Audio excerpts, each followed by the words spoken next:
अब जो सेशन आपके सामने प्रस्तुत किया जा रहा है, इसके माध्यम से एक बहुत बड़ी मुहिम को हम आपके सामने रखना चाह रहे हैं। आने वाले समय में ये मुहिम भी एक बहुत बड़े अभियान के रूप में आपको देखने को मिलेगी और इस मुहिम के अंदर जो एजेंसियां इन्वॉल्व हैं, चूँकि ये एक program state organ tissue and transplant organisation जो हमारी सोटो स्टेट की गवर्नमेंट ऑर्गेनाइजेशन है, और ये जो प्रोग्राम आज आपके सामने मणिपाल हॉस्पिटल के कंबाइंड एफर्ट से जो देखने को मिलेगा, उसके अंदर हमारे जो एक्सपर्ट आज आपके सामने हैं डॉक्टर अमरजीत मेहता साहब। डॉक्टर अमरजीत मेहता साहब सीनियर प्रोफेसर पीडियाट्रिक नेफ्रोलॉजिस्ट जेके लोन हॉस्पिटल, और आप अभी वर्तमान में Rajasthan university of health science में प्रो वाइस चांसलर का कार्यभार भी देख रहे हैं। दूसरे हमारे एक्सपर्ट मणिपाल हॉस्पिटल से डॉक्टर जितेंद्र गोस्वामी साहब, senior consultant nephrologist and kidney transplant specialist हैं आप, और आपने भी किडनी ट्रांसप्लांट के अंदर काफ़ी हद तक मुहिम को इसको आगे बढ़ाते हुए ऑर्गन ट्रांसप्लांट के लिए बहुत अच्छे रिजल्ट्स दिए हैं। और लास्ट में डॉक्टर शंकर लाल जी, आप सीनियर गैस्ट्रोएंटरोलॉजिस्ट हैं और लीवर ट्रांसप्लांट के अंदर आपकी पूर्णता और जो एक्सपर्टीज़ है वो लीवर ट्रांसप्लांट के अंदर है।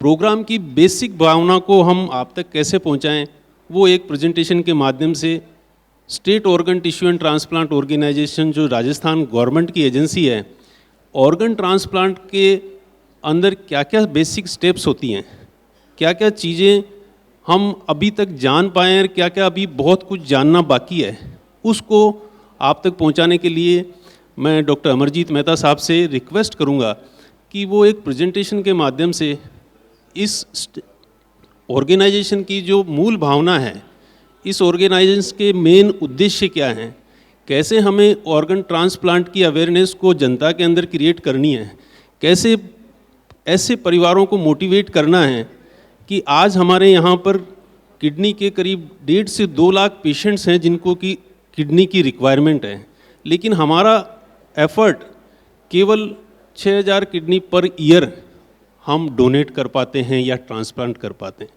सिमिलरली अगर हम बात करते हैं लीवर की, तो 2 लाख के आसपास करीब हमारे पेशेंट्स हैं जो आज की तारीख में लीवर ट्रांसप्लांट के लिए वेट कर रहे हैं।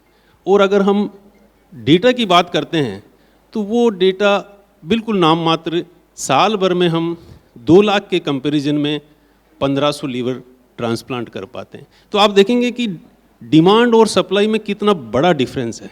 इस डिफरेंस को डॉक्टर्स पब्लिक के माध्यम से, अवेयरनेस के माध्यम से, ऐसे लोगों को मोटिवेट करके, ऐसी एजेंसियों को आगे लाके हम इस गैप को कैसे कम कर सकते हैं, उसी उद्देश्य से हमने इस सेशन को आपके सामने रखने की कोशिश की है। अब मैं ज़्यादा टाइम नहीं लेते हुए डॉक्टर अमरजीत मेहता साहब से रिक्वेस्ट करूंगा, जो कि हमारे सोटो के जॉइंट डायरेक्टर भी हैं और एक्सपर्ट के रूप में एज ए पीडियाट्रिक नेफ्रोलॉजिस्ट का भी कार्य कर रहे हैं, वो आएँ और मंच में अपने विचार और अपनी जो सोटो एजेंसी है उसके बारे में थोड़ा ब्रीफ बताएं। धन्यवाद ऑर्गेनाइजर्स को। बैकग्राउंड के रूप में मैं 1-2 चीज़ें सबको बताना चाहूँगा कि है क्या ऑर्गन डोनेशन, है क्या चीज़ कि किसी जीवित या मृत व्यक्ति के शरीर का टिश्यू या अंगदान करना ऑर्गन डोनेशन अंगदान कहलाता है। टिश्यू व अंग किसी दूसरे जीवित व्यक्ति के शरीर में लगाए जाने को ट्रांसप्लांट बोला जाता है। अब क्या सिचुएशन है, डॉक्टर अजीत सिंह ऑलरेडी बता चुके हैं कि करीब 1.8 लाख लोग जिनको गुर्दे चाहिए, लेकिन गुर्दों की ट्रांसप्लांट सिर्फ 6000 है। करीब 2 लाख लोग रोगी लिवर फेल्योर या लिवर कैंसर से मरते हैं, जिनमें से 10-15% को समय पर लिवर ट्रांसप्लांट से बचाया जा सकता है, लेकिन केवल 25 से 30 हज़ार लिवर ट्रांसप्लांट की ज़रूरत के अगेंस्ट 1500 ही ट्रांसप्लांट हो पा रहे हैं। उसके बाद 2 लाख रोगी लिवर और करते हैं, और हार्ट के ट्रांसप्लांट के भी बड़े कम हमारे पास हैं, हार्डली 100 से 150 हार्ट ट्रांसप्लांट, जबकि हमें 3 से 4 हज़ार हार्ट्स की ज़रूरत होती है।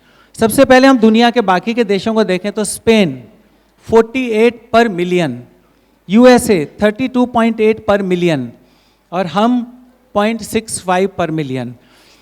एक व्यक्ति जो कि ब्रेन डेड हो चुका है, अपने अगर सभी अंगों का दान कर दे तो उससे 8 से 10 व्यक्तियों की जान बच सकती है। उनको उनकी लाइफ में वृद्धि हो सकती है। अदरवाइज केवल लाइव ट्रांसप्लांट से ये कमियां पूरी नहीं हो सकती। लाइव ट्रांसप्लांट हार्ट वाला नहीं कर सकता, लिवर वाला भी पार्शियल कर सकता है, किडनी वाला भी एक ही दे सकता है। अभी सोटो के उद्देश्य क्या हैं? ट्रांसप्लांट की ज़रूरत वाले रोगियों की प्रतीक्षा सूची, फिर अंगदान किसी अस्पताल में होने पर अंगदान, अंग को निकालने और अंग को ट्रांसपोर्ट करने में, फिर नियत देयर आर प्रोटोकॉल्स, नियत guidelines which are given by government, NOTTO के द्वारा बनाई गई गाइडलाइंस, सोटो के द्वारा गाइडलाइंस बनाई गई गाइडलाइंस अंगों के एलोकेशन के काम आती हैं और ये काम सोटो का होता है। फिर सरकारी और गैर सरकारी मेडिकल कॉलेजेस के साथ वो अस्पताल जो कि अंग ट्रांसप्लांट नहीं करते हैं लेकिन अंग निकाल कर ट्रांसप्लांट वाले अस्पतालों में भेज सकते हैं, उनको कहते हैं NTORC, non transplant organ retrieval centre. हम चाहते हैं कि उन सेंटर्स में वृद्धि हो, तो हम उसके लिए भी हम लोग कोशिश में लगे हुए हैं। अंगदान जागरूकता कार्यक्रम, अवेयरनेस एक्टिविटी, पब्लिक में अवेयरनेस बहुत कम है, इसमें हम लोग समय समय पर एक्टिविटी करते रहते हैं, जिससे हम चाहते हैं कि अंगदान का परसेंटेज हमारे स्टेट में बढ़े और उसको सुचारू रूप से चलाने के लिए डॉक्टर, नर्सिंग, पैरामेडिकल, सामाजिक कार्यकर्ताओं के प्रशिक्षण, ये सब सोटो के कार्य हैं। सोटो का उद्घाटन माननीय मुख्यमंत्री महोदय द्वारा 5 अक्टूबर 2022 को SMS मेडिकल कॉलेज के एकेडमिक ब्लॉक में किया गया। अभी तक की उपलब्धियों में करीब 49 लोगों ने अपना अंगदान किया है, जिसमें 91 kidneys, 43 liver, 25 hearts, lungs 4, pancreas 1, कॉर्नियाज 12 और हार्ट वाल्व्स 2। ये सभी के सभी राजस्थान में नहीं लगे, ये राजस्थान के बाहर भी भेजे गए, क्योंकि राजस्थान में बाहर से आकर भी अंग लगे। ये एक प्रोटोकॉल के तहत है जो कि नोटो जिसको मेजर करता है। फिर सारे मेडिकल कॉलेजेस जो कि कोटा, जोधपुर, अजमेर, उदयपुर, बीकानेर को नॉन ट्रांसप्लांट रिट्रीवल सेंटर में कन्वर्ट किया गया है। 10 ऑनलाइन व ऑफलाइन प्रशिक्षण कार्यक्रम किए गए। वेब रजिस्ट्री, सोटो राजस्थान की खुद की वेब रजिस्ट्री है, जिसका उद्घाटन माननीय मुख्यमंत्री महोदय ने 20 अगस्त 2022 को किया। आप सोटो या नोटो, सोटो राजस्थान को गूगल पे सर्च कर उसका पूरा उद्देश्य और पूरे कार्यक्रम देख सकते हैं। अंगदान जागरूकता कार्यक्रम, अवेयरनेस एक्टिविटीज़, 19 में हमने 22 अवेयरनेस एक्टिविटीज़, 20 में 10, 2021 में 15 और 2022 में करीब अब तक हम 32 से 33 एक्टिविटीज़ कर चुके हैं। फिर एक ऐप है धड़कन, आप गूगल प्ले स्टोर पे जाके एक ऐप खोलें। ये ऐप एक स्कूल के बच्चों द्वारा बनाया गया, JPS स्कूल के बच्चों द्वारा बनाया गया। मैडम अभी कुछ समय पहले स्टेज पर ही थी। फिर ड्राइविंग लाइसेंस, हम लोगों ने ट्रांसपोर्ट डिपार्टमेंट से रिक्वेस्ट करी कि ड्राइविंग लाइसेंस में यस, नो और स्किप, जो कि सारे लोग अंगदान को स्किप करते थे, उसमें स्किप का ऑप्शन हटवा के अब येस और नो। और आपको जान के आश्चर्य और खुशी भी होगी कि करीब 3.25 लाख लोगों ने येस करा है अंगदान के लिए, तो ये हमारे अनडिक्लेयर्ड प्लेज पीपल हैं। उसके बाद SMS अस्पताल में स्किन बैंक स्थापित किया गया सोटो के द्वारा। ये अंग प्रत्यारोपण के लिए अस्पताल है। मणिपाल एक अस्पताल इनमें से है जो कि हमारे साथ है, जो कि किडनी, लिवर और स्मॉल किडनी और लिवर ट्रांसप्लांट करते हैं। दोनों सर्जन महोदय यहीं बैठे हुए हैं। इसके अलावा जयपुर के Sawai Mansingh, Mahatma Gandhi, Monilek, Apex, Aastha, Narayana Fortis, NIMS, Santokba, Rukmani Birla, Manipal, Geetanjali Udaipur, all India institute Jodhpur, government medical college Kota और जोधपुर, ये सभी के सभी रिट्रीवल सेंटर हैं और कुछ इनमें से ट्रांसप्लांट सेंटर हैं। हम लोगों ने पुलिस डायरेक्टर जनरल महोदय से निवेदन किया कि जब कहीं किसी प्राइवेट हॉस्पिटल में या किसी हॉस्पिटल में ट्रांसप्लांट हो सकता है, तो जो पुलिस के फॉर्मेलिटीज़ होती हैं, उनके कारण जो पेचीदगी होती हैं, वो उसको सॉल्व करने के लिए हमारी मदद करें। तो पुलिस के लिए एक स्टैंडिंग ऑर्डर सभी सारे राजस्थान स्टेट में पुलिस महानिदेशालय से निकला। उसके अलावा social media, Twitter, WhatsApp, Facebook पे भी सोटो एक्टिव है। ये कुछ अंगदान जागरूकता कार्यक्रम हैं। माननीय मुख्यमंत्री महोदय इस कार्यक्रम में अक्सर आते रहते हैं। कुछ हम लोगों ने पोस्टर कंपटीशन किए, साइक्लोथॉन की, एक फॉर्मेशन बनाई करीब 2700 बच्चों के द्वारा। ये भी उन्हीं में से है। एक साइकिलिस्ट जो कि ईस्ट से, जो कि साउथ से नॉर्थ साइकिल पे अंगदान के उद्देश्य से चला। फिर आर्मी वालों के साथ हमने कार्यक्रम किया। काइट फेस्टिवल जयपुर में मकर संक्रांति के लिए हमने पतंगों पर अंगदान के मैसेजेस दे के और डिस्ट्रीब्यूट करी। ये सारे हमारी एक्टिविटीज़ हैं जो अंगदान के क्षेत्र में हम लोग करते रहते हैं। गणमान्य लोग पधारते हैं सोटो के हॉस्पिटल, और मैं सबको इनवाइट करता हूँ। सोटो का ऑफिस जो है 2nd floor academic block, new academic block, SMS medical college में है। इनमें आप देखिए हमारे माननीय स्पीकर महोदय पधारे, ब्रेटली आप सभी पहचानते होंगे। हमारे सभी मंत्री महोदय अंगदान का समर्थन करते हैं, जो जब भी सोटो ऑफिस में पधारते हैं वो इस संदेश को हमेशा अप्रूव करते हैं। उसके बाद सोटो राजस्थान को कई जगह पर सम्मान दिया गया इस कार्यक्रम के तहत। ये हमारी वॉल है जिसमें जो भी अंगदाता होता है उसको हमने एक स्टार का दर्जा देके और उसका नाम के साथ हमने अपने सोटो ऑफिस में लगा रखा है। ये हमारे रेस्पेक्टेबल ऑनरेबल डोनर्स हैं जिन्होंने अपने अंग लोगों को दान किए मरणोपरांत। ये सब के सब किसी न किसी एक्सीडेंट इनके हुए थे, और इनके रिश्तेदारों को समझाइश के बाद इन सब ने अंगदान का फैसला लिया। अभी हमारा मिशन है कि ये अंग प्रत्यारोपण बढ़ें, संकल्प और प्लेजेस बढ़ें। उसके बाद परिवहन की सुविधा हो। हम लोगों को कई बार फ़्लाइट रोकनी पड़ती है, कई बार फ़्लाइट को डिले करना पड़ता है। ये सब काम सोटो को कभी भी जब अंगदान की स्थिति होती है, कभी भी कोई अंग बाहर भेजना पड़ता है, तो हमें ये सब चीज़ें की सुविधा बढ़ानी पड़ती है। अभी उदयपुर से लिवर केवल 4.25 घंटे में ग्रीन कॉरिडोर की सहायता से 4 कलेक्टर्स, 4 SP महोदयों ने हमारी सहायता करके 4 घंटे 30 मिनट में लिवर को जयपुर उदयपुर से पहुँचाया, जो कि 370 किलोमीटर दूर है। उसके बाद सोशल मीडिया आगे हम चाह रहे हैं टिश्यू और बोन बैंक की स्थापना हो। हम चाह रहे हैं माध्यमिक तथा उच्च प्राथमिक विद्यालयों के पाठ्यक्रम में अंगदान के चैप्टर आएँ, जिससे अवेयरनेस बढ़े और राज्य के हर जिले में अंगदान के अवेयरनेस की एक्टिविटी की जाए। ये अंगदाता को भाभिनी विदाई जो कि सोटो की टीम द्वारा दी जाती है। जब भी कोई अंगदान होता है SMS में उनके पास हम पहुंचते हैं, उनको हम मालार्पण करते हैं, उनके रिश्तेदारों का एनकरेजमेंट करते हैं, और उसके बाद किसी भी कार्यक्रम में उनके परिवार को सर्टिफिकेट दिया जाता है सोटो की तरफ से।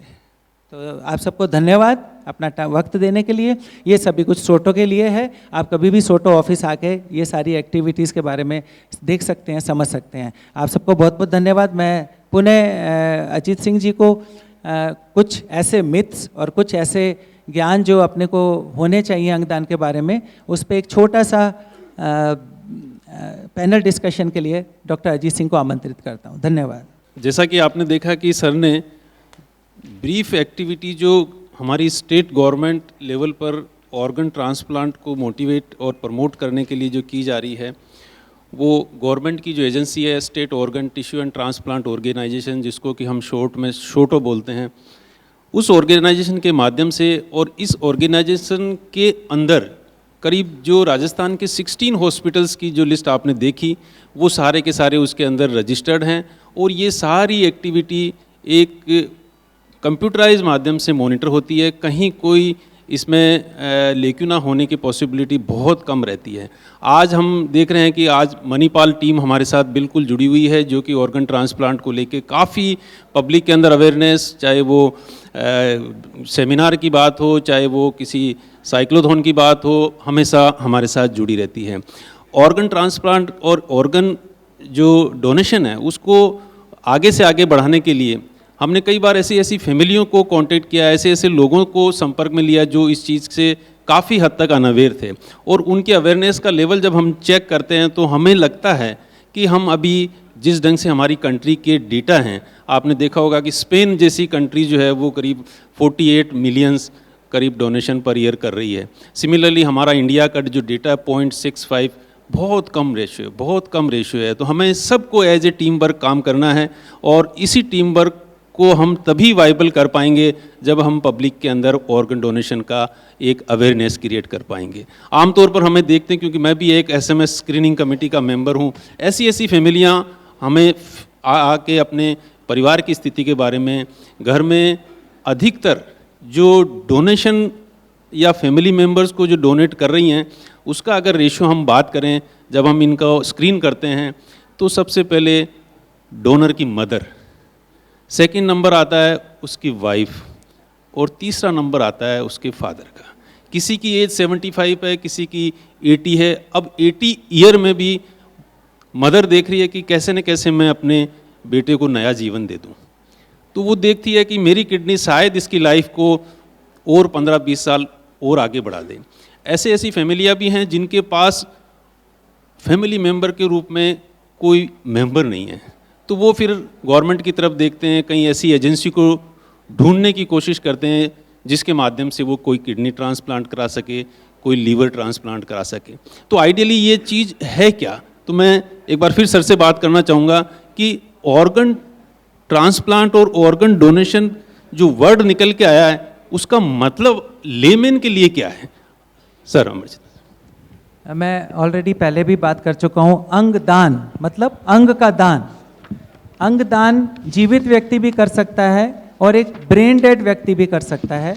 जीवित व्यक्ति में लाइव डोनेशन वही अंग हो सकते हैं जो कि जैसे किडनी 2 हैं तो हर पर्सन एक किडनी डोनेट कर सकता है, लिवर का कुछ भाग डोनेट कर सकता है और अदरवाइज कोई और अंग नहीं है। लेकिन एक ब्रेन डेड व्यक्ति जिसके जीने की आशा खत्म हो गई है वो लगभग सभी अंगों का दान कर सकता है, तो इसे अंग दान कहते हैं, अंगों का दान, अंग दान।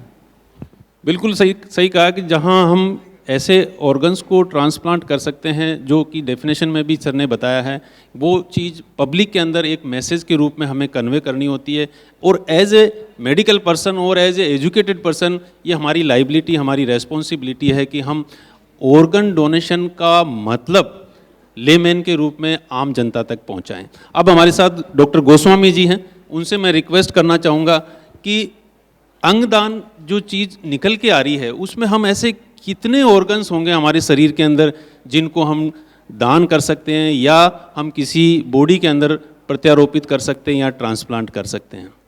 देखिए, डिपेंड करता है कि हम किस तरह के ट्रांसप्लांट की बात कर रहे हैं। ट्रांसप्लांट लगभग 2 तरह का होता है, इसको हम कहते हैं लाइव डोनेशन और डिजीज डोनेशन या कैडेवर डोनेशन। अगर लाइव डोनेशन की बात करें तो किडनी हमारी बॉडीज़ में 2 होती है। एक किडनी आदमी आराम से डोनेट कर सकता है, लीवर का एक हिस्सा भी डोनेट हो सकता है अगर आदमी जिंदा है, और पैंक्रियाज या जिसको हम अग्नाशय भी बोलते हैं वो भी। तो ये लाइव डोनेशन की बात है। अगर हम ब्रेन डेड डोनेशन की बात करें तो मैं तरीका बताता हूँ याद रखने का। सबसे जो कॉमन ट्रांसप्लांट होता है जिसको हम आई डोनेशन या कॉर्निया ट्रांसप्लांट बोलते हैं, उसके अलावा हम हार्ट एंड लंग ट्रांसप्लांट कर सकते हैं, किडनी ट्रांसप्लांट किया जा सकता है। अगर हम स्टमक की बात करें तो लीवर, पैंक्रियाज, इंटेस्टाइन ट्रांसप्लांट हो सकती है, और skin and bone. Skin transplant I think newspaper में आजकल बहुत आ रहा है, आप लोगों ने पढ़ा भी होगा, बैक टू बैक SMS के द्वारा 2 स्किन ट्रांसप्लांट हुए हैं। तो ये सारे ऑर्गन एक ब्रेन डेड व्यक्ति डोनेट कर सकता है।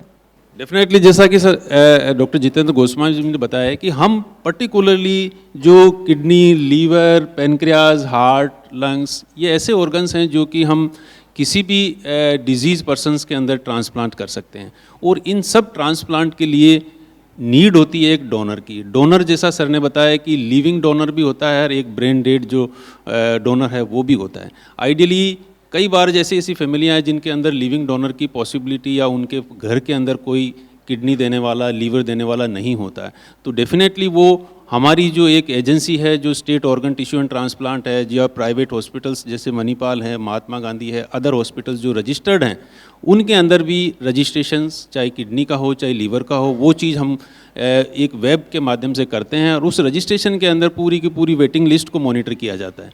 आइडियली हम देखते हैं कि किडनी की वेटिंग लिस्ट की अगर मैं बात करूं तो अभी भी हमारे पास में स्टेट ऑर्गन टिश्यू ट्रांसप्लांट जो हमारी साइट है उसके अंदर 351 पेशेंट अभी भी वेट कर रहे हैं किडनी के लिए।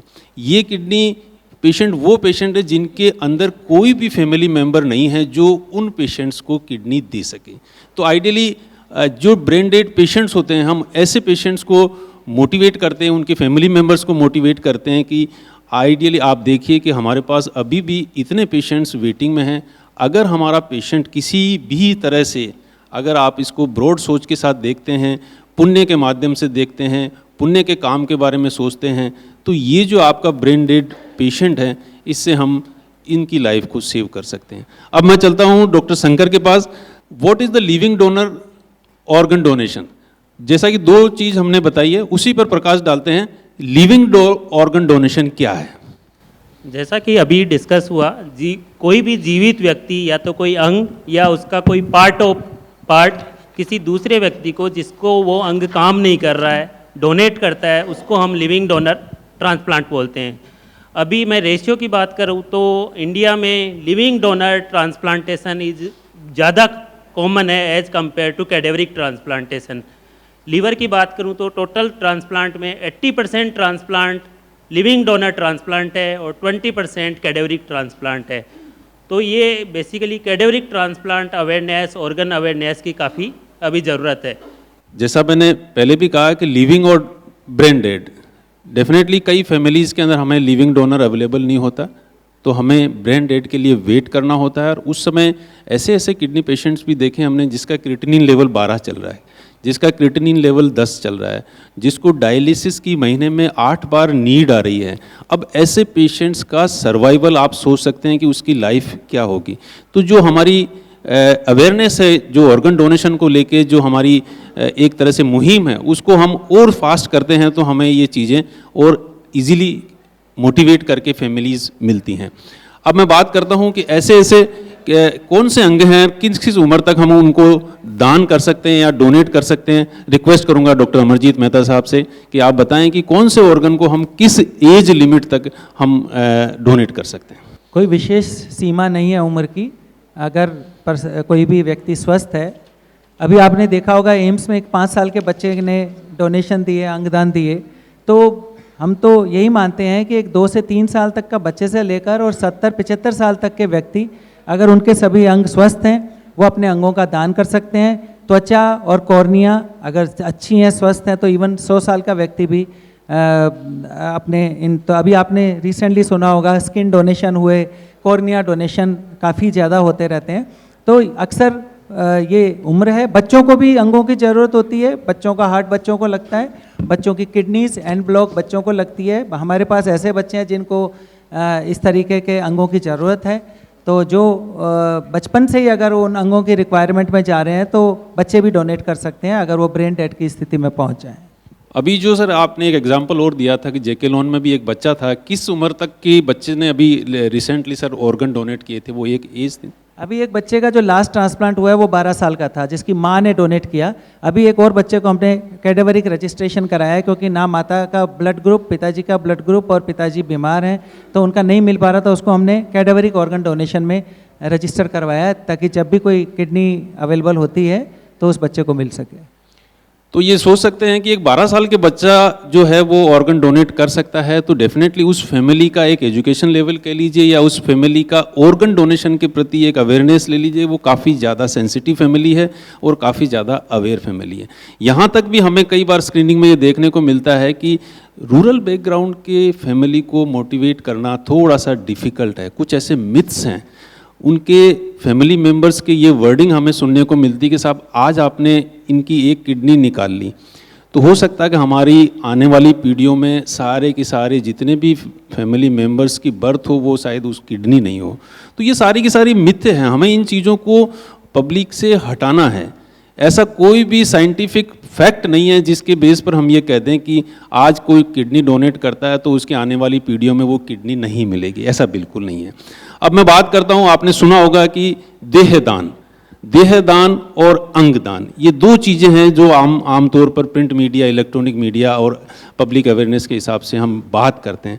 डॉक्टर शंकर जी से मैं बात करता हूँ, what is exactly whole body donation and what exactly the organ donation? देखिए, अगर मैं होल बॉडी डोनेशन या देहदान की बात करूं तो देहदान नॉर्मली क्या होता है, आफ्टर डेथ मेडिकल कॉलेजेस को बॉडी दी जाती है और ये बॉडी हम लोग एजुकेशनल पर्पस के लिए यूज़ करते हैं। आई थिंक हम लोग सब यहीं बैठे हैं, हम सब ने कैडेवर पे एनाटॉमी की क्लासेस ली हुई है, सीखा हुआ है, तो उसका काम रहता है एजुकेशनल पर्पस की बात। अगर ऑर्गन डोनेशन की बात करें, स्पेसिफिकली ब्रेन डेड डोनेशन या कैडेवर डोनेशन की बात करें, तो ऑर्गन रिट्रीव करने के बाद, ऑर्गन लेने के बाद उस बॉडी को वापस से फैमिली को दे दिया जाता है। तो टोटल बॉडी डोनेशन में तो पूरी बॉडी दी जाती है, जबकि ऑर्गन डोनेशन में स्पेसिफिकली ऑर्गन लेने के बाद जो बॉडी वापस फैमिली को सम्मान के साथ दी जाती है, तो यही डिफरेंस रहता है। बिल्कुल, होल बॉडी डोनेशन के अंदर आपने देखा होगा कि हम एज ए फैमिली मेम्बर अपने किसी भी परिजन की जो है पूरी की पूरी बॉडी को दान कर देते हैं कोई भी मेडिकल कॉलेज लेवल पर। और आइडियली ये जितनी भी देह दान की जाती है ये मेडिकल स्टूडेंट्स के लिए एक रिसर्च का जरिया बनती है और उनको सीखने के लिए आइडियली मेडिकेटेड रूप में उनको प्रिजर्व करके प्रैक्टिकल के लिए काम आती है। और जो ऑर्गन डोनेशन की हम बात कर रहे थे, उसके अंदर बॉडी को हम परिजन को सौंप देते हैं, पर्टिकुलर ऑर्गन चाहे वो किडनी हो चाहे वो लीवर हो, उसको जो है डिजीज़ पर्सन के अंदर ट्रांसप्लांट किया जाता है। तो अब मैं बात करता हूँ एग्जैक्टली जो हमारी किडनी है, लीवर है, हार्ट ट्रांसप्लांट है, ये मोस्ट कॉमन 3 ऑर्गन ऐसे हैं जो हमें डोनेशन के रूप में आमतौर पर देखने को मिलते हैं। ऐसी क्या एजेंसी है, ऐसी हम कैसे कह सकते हैं कि हमारा नंबर कब आएगा? डेफिनेटली आज मुझे किडनी की नीड आज है। आज मैं किसी साइट पर जाता हूँ या स्टेट ऑर्गन डोनेशन या सोटो टीम के पास जाता हूँ या मणिपाल जाता हूँ, तो हमें ये चीज़ सुनने को मिलती है कि साहब आपका ये एक जरिया है रजिस्ट्रेशन कराने का। जब हम रजिस्ट्रेशन के लिए जाते हैं, फॉर्म फिलअप करते हैं, तो देखते हैं कि हमारे से पहले भी करीब 100 रजिस्ट्रेशन हो रखे हैं, तो मेरा नंबर कैसे आएगा? तो ऐसा क्या जरिया है डॉक्टर शंकर, मैं आपसे जानना चाहूँगा कि कैसे हम वेटिंग लिस्ट आपके, चाहे मणिपाल का एग्जाम्पल दे के बताएं कि इसको कैसे मॉनिटर करते हैं आप? डिमांड और सप्लाई में बहुत बड़ा गैप है। डिमांड बहुत ज़्यादा है ऑर्गन की और सप्लाई बहुत कम है। जैसे मैं लीवर की बात करूं, जैसे पहले भी डिस्कस हुआ है, पर ईयर 2 लाख पर्सन ऐसे होते हैं जो लीवर फेल्योर और लीवर कैंसर की वजह से डेथ होते हैं। अगर उनका उनमें से 10 to 15% पेशेंट ऐसे होते हैं जिनको अगर हम टाइमली ट्रांसप्लांट करें तो उनकी लाइफ सेव हो सकती है। तो एवरी ईयर 20 से 25 हज़ार लीवर ट्रांसप्लांट की हमें ज़रूरत है, जबकि हो रहे हैं एट प्रेजेंट में 1000 से 1500। तो बेसिकली इसमें एक पूरी लिस्ट होती है, सोटो में भी लिस्ट होती है, नोटो में भी एक पूरी प्रॉपर लिस्ट होती है जो प्रायोरिटी ब्लड में ग्रुपिंग के हिसाब से और उनकी स्कोरिंग के हिसाब से डिजीज़ की कितनी सीवियरिटी है उसके हिसाब से प्रॉपर एक लिस्ट होती है जो बिल्कुल फाइनेंशियली और सोशल स्टेटस से बिल्कुल ब्लाइंडेड होती है। तो उस लिस्ट के हिसाब से ही आपका नंबर आता है कि आपका कौन से नंबर पे है, उसी के हिसाब से एनरोल करना होता है, रजिस्ट्रेशन करना होता है जहाँ पर आप ट्रांसप्लांट करवाना चाहते हैं उस सेंटर पे। तो वो एक सेंट्रलाइज्ड लिस्ट होती है बेसिकली।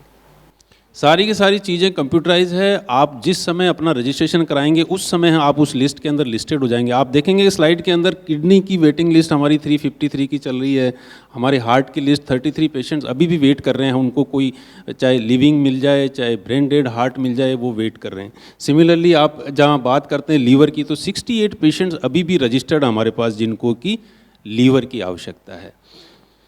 सिमिलरली मैं सर का व्यू भी जानना चाह रहा था कि हम सोटो के अंदर सर कैसे अपन वेटिंग लिस्ट को इसको मॉनिटर कर रहे हैं सर, क्योंकि सर आप पूरे स्टेट को देख रहे हैं और स्टेट के बाद में कई बार हमारे पास इवन स्टेट के अंदर भी डोनर अवेलेबल नहीं होता है, इवन रेसिपिएंट भी अवेलेबल नहीं होता, तो हमें फिर दूसरे रूप में कई तरह के ऐसे मैकेनिज्म हैं, सिस्टम हैं, एजेंसियां हैं जो किसी एक्ट के तहत गवर्न होती हैं और वो सारी की सारी डॉक्टर मेहता साहब मॉनिटर कर रहे हैं। तो 1-2 शब्द सर आप भी थोड़ा इसके बारे में। एक्चुअली सोटो का काम जो है ऑर्गन रिसिपिएंट की वेटिंग लिस्ट को मेंटेन करना भी है और ये एक बड़ा वाटर टाइट कंपार्टमेंट है जो कि रजिस्ट्रेशन की डेट और के हिसाब से हर हॉस्पिटल की अलग प्रतीक्षा सूची होती है, वो फिर सोटो को शेयर की जाती है। जब भी कोई ब्रेन डेड अराइज होता है किसी भी अस्पताल में, तो उस सूची में से देखकर सबसे पहले राजस्थान के जो भी स्टेक होल्डर हॉस्पिटल्स हैं, जैसे मैंने आपको इतनी बड़ी सूची दिखाई, जयपुर में करीब 12 से 13 हॉस्पिटल्स हैं जो कि ट्रांसप्लांट करते हैं, पहले उनको ऑफ़र किया जाता है किडनी, हार्ट, लिवर। अगर वहाँ से मना होती है तो ROTTO, regional organ and tissue transplant organisation, फिर वहाँ से हमें बात करनी पड़ती है कि क्या नॉर्थ रीजन में किसी को ज़रूरत है, वहाँ से भी मना होता है तो फिर हम नोटो बात करते हैं, national organ and tissue transplant organisation. और अगर वहाँ से वो अंग, सपोज राजस्थान में कोई हार्ट लेने वाला नहीं है और अचानक नोटो ने एलोकेट किया हार्ट को मुंबई में, तो फिर सोटो का काम होता है मुंबई के उस हॉस्पिटल से कांटेक्ट करना, कैसे आएंगे, कैसे रिट्रीव करेंगे अंग को। कई बार उनको चार्टर्ड फ्लाइट्स लेके आनी पड़ती हैं क्योंकि जो ब्रेन डेड व्यक्ति है वो वेट नहीं करता है, एक स्पेसिफिक टाइम होता है ऑर्गन रिट्रीवल का। वो लोग आकर सबसे पहले हार्ट निकाला जाता है, फिर लंग्स, फिर लिवर और फिर किडनी, सभी टीम्स वहाँ पर बैठी रहती हैं और इस तरीके से एक बहुत ही जटिल प्रक्रिया के जरिए हमें गुजरना होता है अंग के एलोकेशन के लिए, ताकि इसमें किसी भी तरीके की किसी किस्म की कोई गुंजाइश किसी को प्रेफरेंस पे देने की नहीं होती है। ये बहुत स्ट्रिक्ट बेसिस पे एलोकेट होता है।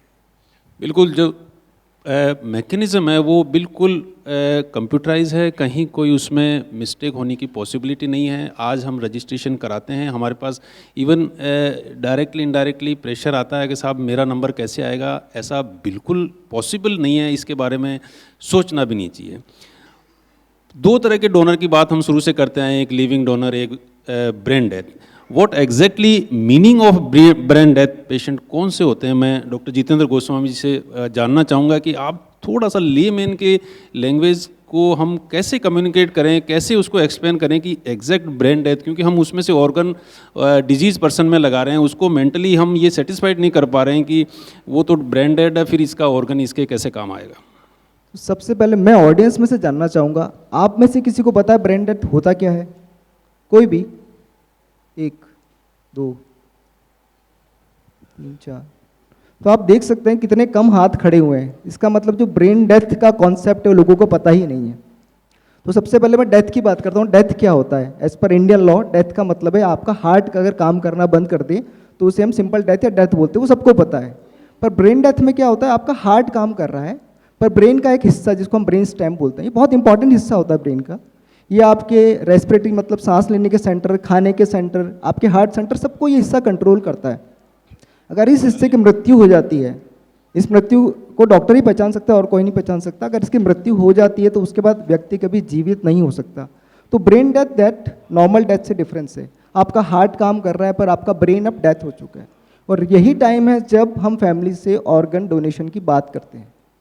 तो ब्रेन डेथ के कॉन्सेप्ट को एक जनरल पब्लिक को समझना बहुत जरूरी है, क्योंकि होता क्या है, जब आप लोग हॉस्पिटल में आते हैं तो ये आर्ग्यूमेंट चलता है अगर व्यक्ति मर ही चुका है तो आपने वेंटिलेटर पर क्यों रखा हुआ है। तो लॉ उसको हमारे को इस चीज़ की अधिकार नहीं देता, हमारे पास राइट नहीं है कि हम ब्रेन डेथ वाले व्यक्ति को वेंटिलेटर से हटा दें। हमें पता है कि व्यक्ति कभी जीवित नहीं हो सकता, उसके बाद भी हमें उस व्यक्ति को वेंटिलेटर पर रखना पड़ता है। तो आप लोगों के लिए ब्रेन डेथ का कॉन्सेप्ट बहुत जरूरी है। डॉक्टर्स को सबको पता है पर जनरल पब्लिक में अवेयरनेस ही नहीं कि ब्रेन डेथ है क्या। और उस पॉइंट पे जब हम बात करना चाहते हैं तो कहीं ना कहीं जो एक लेमैन पब्लिक है, जनरल पब्लिक है, उसके मन में एक शंका डेवलप होती है कि भैया किस तरह की बात कर रहे हैं, है ना, थोड़ा कन्फ्यूजन क्रिएट होता है। तो इसकी अवेयरनेस बहुत जरूरी है मुझे लगता है। बिल्कुल सही कहा। एक तरफ तो हम डेथ की बात कर रहे हैं, एक तरफ उस डेथ पर्सन से ऑर्गन निकाल के लिविंग पर्सन में लगा रहे हैं। तो ये लेमैन के लिए बड़ा एक असमंजस की स्थिति होती है कि वो उसको समझाना, उसको एक्सप्लेन करना। तो बिल्कुल राइटली पॉइंट आउट किया डॉक्टर जितेंद्र गोस्वामी। अब मैं जानना चाहूँगा कि क्या ये चीज़ लीगली एक्सेप्टेबल है क्या कि ब्रेन डेथ में से हम निकाल के ऑर्गन को डिजीज़ या लिविंग पर्सन में? डॉक्टर शंकर।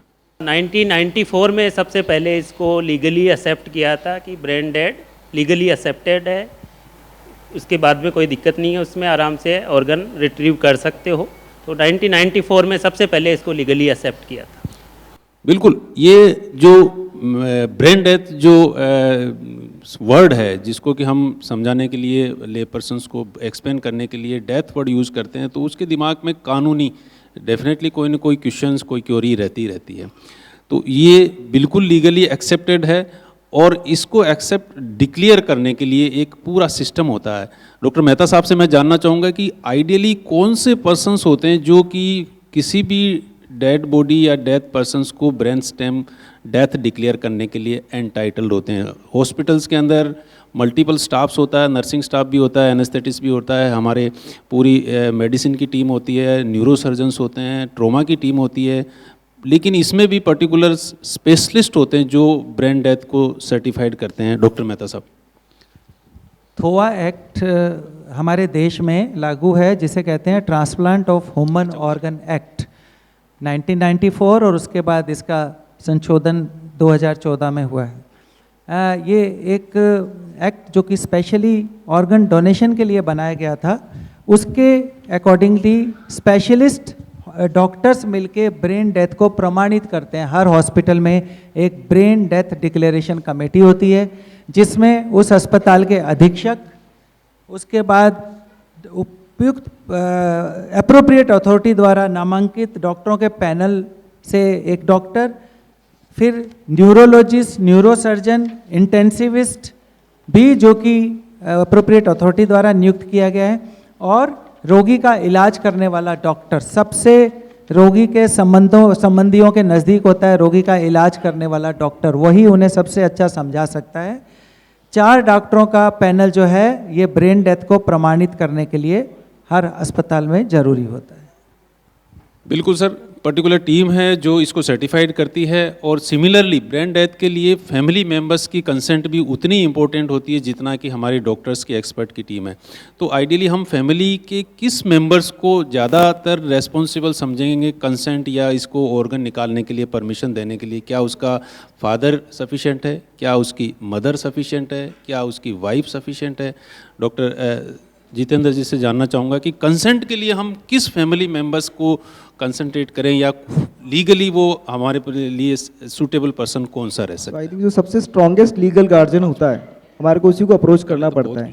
जैसे अगर बच्चे का केस है तो माता पिता दोनों की कंसेंट उस केस में हमारे को ज़रूरी हो जाती है, ठीक है। तो कहीं ना कहीं ये लीगल गार्जियंस को अपनी रिस्पॉन्सिबिलिटी समझना ज़रूरी है। होता क्या है, जब हम बात करने जाते हैं ब्रेन डेथ डिक्लेरेशन के बाद ऑर्गन के लिए कि भाई हमें डोनेशन की बात करने जाते हैं, तो कहीं ना कहीं इस लीगल गार्जियन के कंस्ट्रेंट में हम लोग फंस के रह जाते हैं। जैसे मैं एग्जांपल दूंगा, मणिपाल में हमने एक बात इनिशिएट करी ऑर्गन डोनेशन के लिए, भाई तैयार हो गए, फादर तैयार हो गए, पर वाइफ ने कहीं ना कहीं मना कर दिया। और ये मना क्यों हुआ? कहीं ना कहीं लैक ऑफ अवेयरनेस, आइडिया ही नहीं था। तो जो लीगल कॉम्प्लेक्सिटीज़ हैं बहुत ज़्यादा हैं। आपको अगर कंसल्ट लेनी तो लीगल गार्जियन में आपको सबकी कंसल्ट लेनी ही पड़ेगी। और इसमें मुझे लगता है कहीं ना कहीं सोटो तो बहुत अच्छा काम कर ही रहा है, इसके अलावा एनजीओज़ का भी बहुत बड़ा रोल है। जो एनजीओज़ है उसका रोल बहुत इंपॉर्टेंट है, क्योंकि ये कहीं ना कहीं जब आप थर्ड पार्टी से बात, देखो डॉक्टर से आपने कोई बात सुनी, हॉस्पिटल सुनी, तो आपको लगेगा हमारा पर्सनल इंटरेस्ट है। वही बात है जब एनजीओ बोलता है तो उसका इम्पैक्ट बहुत अच्छा आता है, बहुत ज़्यादा आता है। अब बात करते हैं कि एक चीज़ कई बार आमतौर पर पब्लिक के अंदर ये अवेयरनेस के माध्यम से कह लीजिए, या ये मन में चीज़ आती है कि आज मैं किडनी दे देता हूँ तो क्या मुझे कोई फिजिकली डिसकन्फिगरेशन या मैं कहीं अनफिट तो नहीं हो जाऊँगा? आज मैंने लीवर डोनेट किया अपनी फैमिली मेम्बर्स के लिए, तो ये चीज़ कितनी सही है? क्या ये मिथ्स है या केवल एक साइंटिफिकली कोई बात किसी के मन में आती है? डॉक्टर शंकर से जानना चाहूँगा, गैस्ट्रोएंटरोलॉजिस्ट है, कि आज मैं लीवर देता हूँ तो कहीं मैं फिजिकली अनफिट तो नहीं हो गया इस चीज़ को? ये बिल्कुल मिथ है। बेसिकली पूरा प्रॉपर सर्जिकल मेथड के द्वारा उसको रिट्रीव किया जाता है। उसमें एक सर्जिकल इंसिजन होता है, उसके अलावा किसी तरह का कोई डिसफिगरमेंट नहीं होता है। और लेटर ऑन डोनर में लाइफ में भी किसी तरह की कोई दिक्कत नहीं रहती है। लाइव डोनर में डोनर 2-3 महीने के अंदर कम्प्लीटली नॉर्मल लाइफ रहता है, नॉर्मल फिट रहता है, क्योंकि बेसिकली लीवर की रीग्रोथ और रीजनरेट कैपेसिटी बहुत अच्छी होती है। तो 4 to 6 वीक में लीवर बिल्कुल नॉर्मल रीग्रोथ हो जाता है। तो उसमें लॉन्ग टर्म किसी तरह की कोई डोनर को इश्यू नहीं होता है। केवल एक स्कार, जस्ट एक सर्जिकल इंसिजन का स्कार रह सकता है, अदरवाइज़ कोई किसी तरह का कोई डिसफिगरमेंट नहीं होता है। बिल्कुल, ये हमें बिल्कुल दिमाग से निकाल देनी चाहिए कि आज मैं कोई किडनी दे रहा हूँ या कोई लीवर दे रहा हूँ तो मेरे को फिजिकली कहीं कोई इनकैपेबिलिटी या अनफिटनेस आनी चाहिए। अब मैं बात करता हूँ, हमने वेटिंग लिस्ट की भी बात की, थोड़ा सा समझाने की कोशिश की कि ऑर्गन डोनेशन के लिए हमें रजिस्ट्रेशन का क्या है, एग्जैक्ट प्रोटोकॉल क्या है। डॉक्टर अमरजीत मेहता साहब, क्योंकि वो पूरे राजस्थान को डील कर रहे हैं, ज़्यादा एक्सपर्टाइज के रूप में अच्छे कमेंट्स सर से आ सकते हैं। डॉक्टर अमरजीत मेहता साहब। जैसा कि मैंने बताया है कि जब भी कोई ऑर्गन नीडी पर्सन होता है जिसको अंग की ज़रूरत है, वो जो भी हॉस्पिटल्स हैं जो अंग ट्रांसप्लांट के लिए अप्रूव्ड हैं, उनमें किसी भी हॉस्पिटल में जाके अपना रजिस्ट्रेशन करा सकता है। और उसके बाद लेकिन एक पर्सन एक बार में एक ही हॉस्पिटल में रजिस्ट्रेशन करा सकता है। वो सारी रजिस्ट्रेशन और वेटिंग की लिस्ट उसके बाद फिर सोटो में मेंटेन होती है। अगर अंग उस हॉस्पिटल को मिल रहा है तो उस हॉस्पिटल की वेटिंग लिस्ट चलती है। तो इस बेसिस पे, और मैंने आप प्रक्रिया पहले भी बता दी है कि कैसे सोटो पहले एलोकेट करता है, फिर रोटो के पास बात की जाती है और उसके बाद नोटो द्वारा एलोकेट किया जाता है। लेकिन सोटो की कोशिश हमेशा ये रहती है कि कोई भी अंग किसी भी तरीके से वेस्ट ना हो पाए, किसी ना किसी नीडी को राज्य में, रीजन में, नहीं तो देश में किसी ना किसी को लगे और किसी ना किसी को ज़िंदगी दे। बिल्कुल बिल्कुल सर, बिल्कुल जो सर ने राइटली पॉइंट आउट किया है कि हमें इस प्रोटोकॉल को फॉलो करना होता है। लास्ट क्वेश्चन, टाइम की थोड़ी शॉर्टेज। आज मैं किसी से किडनी लेता हूं तो डेफिनेटली मेरे मन के अंदर ये आएगा कि ये किडनी मेरे को दी किसने है, वो कौन सा शख्स है जो मेरी लाइफ के बारे में मेरे से ज़्यादा सोचता है। तो सर क्या डोनर फैमिली को और रेसिपिएंट फैमिली को आपस में मिलाना चाहिए हमें? नहीं, थोआ एक्ट के तहत ये मना है, क्योंकि इन सब चीज़ों से गोपनीयता भंग होती है और फिर किसी भी तरीके का कोई भी फ़ायदा उठाने का हो सकता है। तो एक्ट के हिसाब से किसी भी रिसिपिएंट को डोनर की फैमिली से मिलने की इजाज़त, डोनर को ये नहीं बताया जाता कि आपका अंग किसको लगा है और उसकी परिवार से मिलने की इजाज़त वैसे नहीं होती है थोआ एक्ट के तहत। बिल्कुल, ये एक कानूनन अपराध है।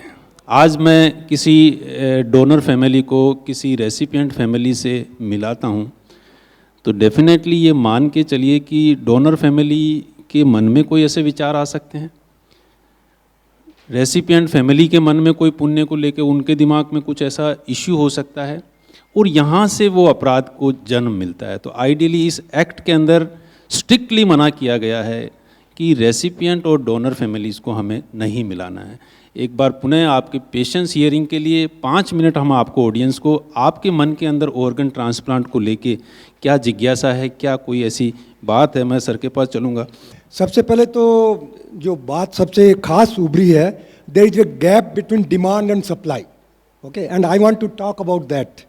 इन Haiti where I went after the 2010 earthquake, there are 316 dead person after the earthquake, and I have gone there twice, and the bodies were without identification, they were buried like anything. So my dissertation, one of the recommendation is, during disasters, human remains, of course there are a lot of legal issues, if they can be preserved and used for donation, organ transplant, it will revolutionize the whole demand and supply system. And I am writing a book. I am writing a book on human remains management after catastrophes. मेरा question ये है कि जो brain dead की जो बात की गई है अभी, तो वो कितने टाइम तक उसमें रहता है इंसान या वो हर कोई इंसान उस प्रोसेस से निकलता है क्या? नहीं, ऐसा ज़रूरी नहीं है। देखिए क्या होता है कि जो ब्रेन डेथ होती है मोस्टली हम लोग मानते हैं ट्रॉमा में बहुत कॉमन होता है। इस तरह से ट्रॉमा मतलब जैसे कोई एक्सीडेंट की डेथ होती है, ब्रेन हेमरेजेस होते हैं या स्ट्रोक होता है, उसमें ये चीज़ें बड़ी कॉमन होती है। उसके और भी कारण हो सकते हैं पर कॉमन रीजंस ये हैं। ऐसा नहीं कि इन्फेक्शन का व्यक्ति हमेशा ब्रेन डेथ होगा उसके बाद ही, है ना। तो सडन डेथ्स भी होती हैं, हमें मौका ही नहीं मिलता जानने का कि ब्रेन डेथ हुआ कि नहीं हुआ। तो हर पेशेंट इस आईसीयू में इस चीज़ का हमारे को मौका नहीं देता कि हम उसको ब्रेन डेथ डिक्लेयर करें, उसको हम प्रोलॉन्ग करें और ऑर्गन रिट्रीवल की बात करें। कब तक हम किस ऑर्गन को रख सकते हैं या डेथ होने पर कितने समय तक उसको निकालना जरूरी होता है, अदरवाइज तो यूजफुल नहीं होता है? बिल्कुल, बहुत अच्छा प्रश्न है सर, जो कि शायद हम कवर नहीं कर सके। सबसे ज़्यादा अर्जेंसी है हार्ट की, तो हार्ट को 3 से 4 घंटे के अंदर, लिवर को करीब 8 से 10 घंटे के अंदर और किडनी 24 घंटे, क्योंकि ये अक्सर इनकी समय सीमा है। जिसमें सपोज हमारा जोधपुर NTORC है तो हमें जोधपुर से, अगर जोधपुर में ट्रांसप्लांट नहीं हो रहा लिवर को, तो हमें जोधपुर से जयपुर लाना पड़ता है। तो ये सारी चीज़ें एक बेहतर ट्रांसपोर्ट और हमें ग्रीन कॉरिडोर के लिए हेल्प करती हैं कि हमें उतना जल्दी से जल्दी अंग लेके आ गए, अगर किसी में लग गया तो उस अंग का फ़ायदा, नहीं तो अंग डाई आउट हो जाए।